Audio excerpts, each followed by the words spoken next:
Hello everyone, and welcome to this preceptor module. This module is number 3, Enhancing the Clinical Preceptor's Feedback Skills.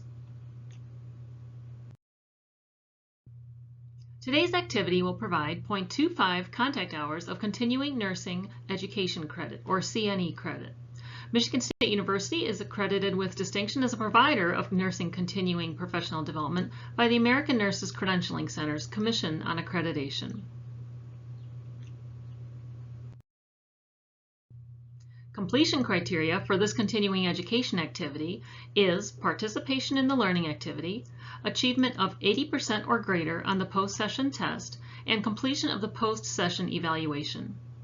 At the end of this module, there will be a QR code on the screen to scan with your phone's camera. This will take you to the post-session evaluation and post-test. Following completion of the post-test and evaluation, your CE certificate will be delivered electronically to the email address that you provide.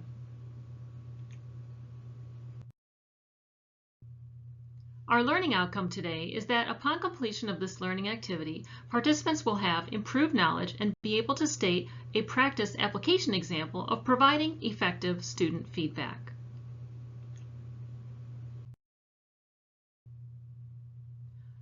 Again, welcome to Enhancing the Clinical Preceptor's Feedback Skills. My name is Larissa Miller, and I'm the Coordinator of Professional Development for the College of Nursing at Michigan State University.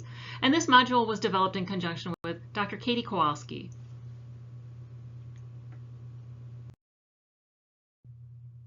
So let's talk about feedback. We're going to start with a definition. The definition of feedback: it's not just one time, it's a systematic process of providing information to individuals about their behavior, their performance, or their actions in a given context.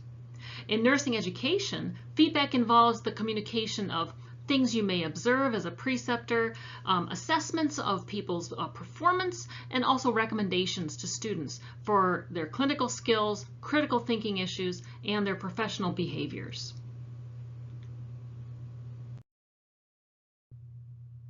In nursing education, there's 4 feedback essentials. One is that feedback helps enhance learning. Feedback facilitates student learning by giving timely insights into strengths and areas for improvement. Feedback also helps identify specific learning needs. Feedback helps students develop their own identification of learning needs and where they may require further study, instruction, or practice. Feedback can help with motivation. Positive feedback reinforces students' confidence about different actions or performance, and this encourages continued effort and continued engagement in learning activities. Feedback also fosters role development. Constructive feedback fosters students' professional identity by helping them to self-reflect, be self-aware, but also accept accountability for their actions in practice.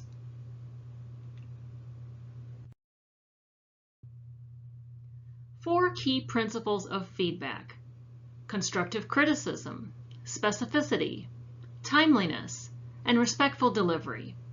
These are the 4 areas that we'll be covering in the next few minutes in this presentation. One key concept about feedback is that it may not always be positive, and it may not be always negative either. It's constructive, and that's the first topic that we'll be talking about. The key foundation of feedback is caring. The preceptor in the feedback process is caring ultimately about the student, about how the student receives the information, and about the future performance of the student. This can be also during the conversation, so it's really before, during, and after giving feedback.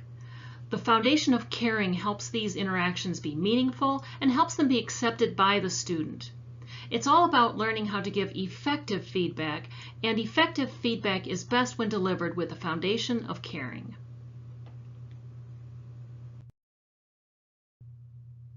So let's start with constructive criticism.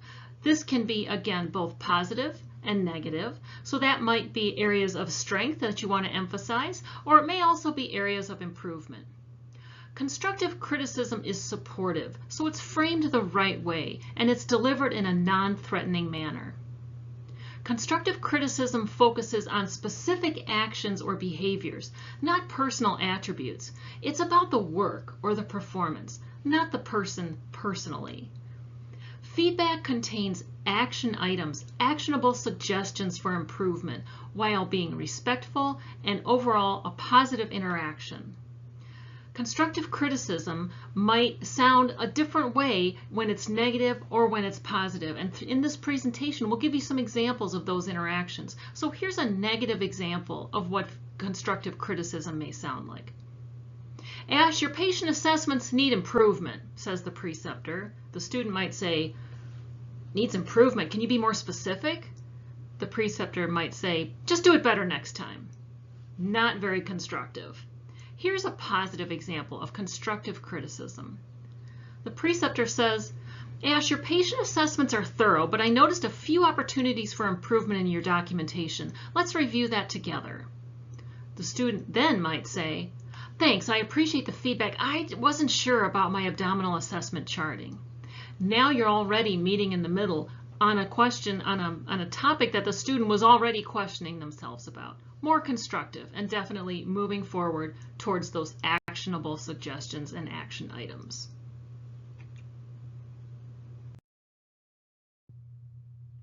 Specificity. Specificity means being specific, providing detailed and precise information to nursing students regarding actions, performance, or behaviors. These might be things that you observe, but keep them specific, not generalities. Specific recommendations help identify specific areas for development and targeted actions, not just general steps. This will overall enhance clinical skills and practice. So what could a negative example of specificity sound like? Here's an example. Ash, your charting needs improvement. The student might say, can you be more specific? The preceptor says, just look at it and fix it. Do it better next time.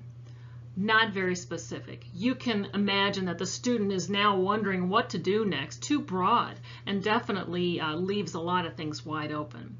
Here's a better example.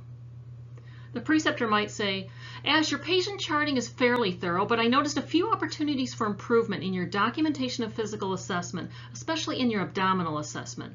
Let's review that together. The student might then say, oh, I wasn't sure of that area. I'll work on being more specific in my abdominal assessment documentation. Now we're down to not just the broad topic of documentation, but a specific area that the student needs improvement on. This helps lead to one of those actionable items, one of those purposeful interactions that the student can now take ownership of and fix.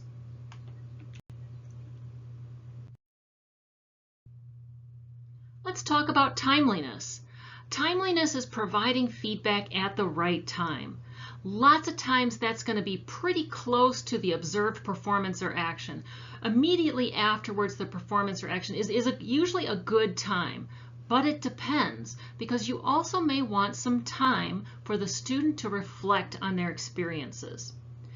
Addressing issues in real time, whether it's immediately after the event or at a planned time following, allows the student to prepare for the interaction and to find the best fit for this conversation.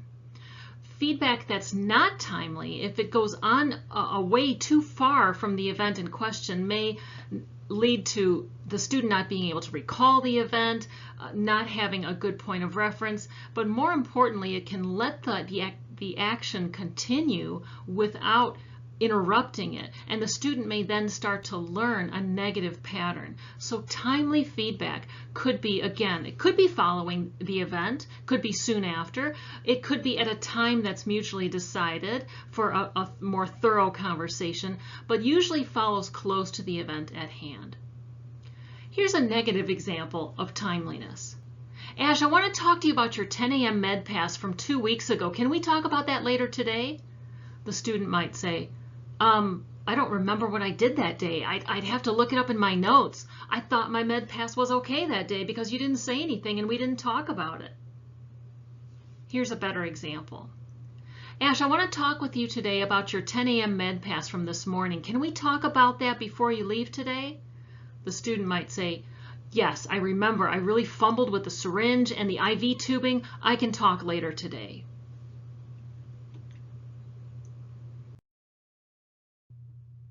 Respectful delivery. When delivering feedback, it's always hard to hear suggestions about your performance. And if you're the student, it might be hard to hear areas that you need improvement on when maybe you're already struggling with some of that confidence of the student role. So respectful delivery goes a long way. This is actually respectful delivery on both sides. So you as the preceptor want to encourage this as a professional, respectful interaction, using a positive, non-judgmental tone. Remember, it's about the work, not the person. A supportive manner, looking for those action items to fix and get better.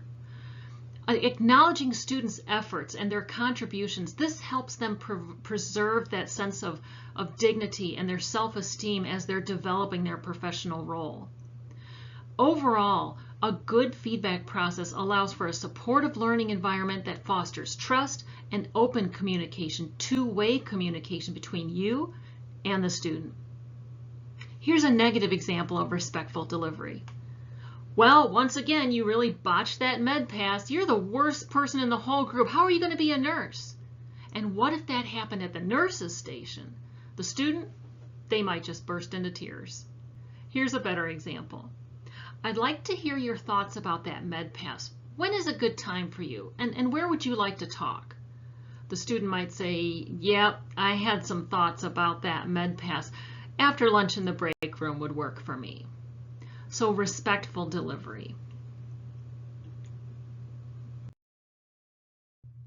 So putting it all together, our 4 key principles here for feedback: establishing a constructive and supportive learning environment, utilizing specific language but objective, providing timely recommendations for improvement close to the event occurrence, timeliness, and encouraging a respectful dialogue on both sides. That's through your modeling, but also your expectations of the student to participate in this two-way conversation. We hope you've enjoyed this module on feedback for preceptors and in the clinical practice area. We hope that you're also formulating your own questions about how you might put this into practice and what are your takeaways from today's module. Also, if you have any questions about today's module, please do reach out to us. Thank you so much. At this time, you can proceed to the post-session evaluation and post-test found through the QR code on the screen. Please scan the QR code with your phone's camera, and at completion of the electronic post-session evaluation and post-test, your CE certificate will be delivered to the email address that you provide. Thank you again so much for joining us, and we hope to see you at the next activity.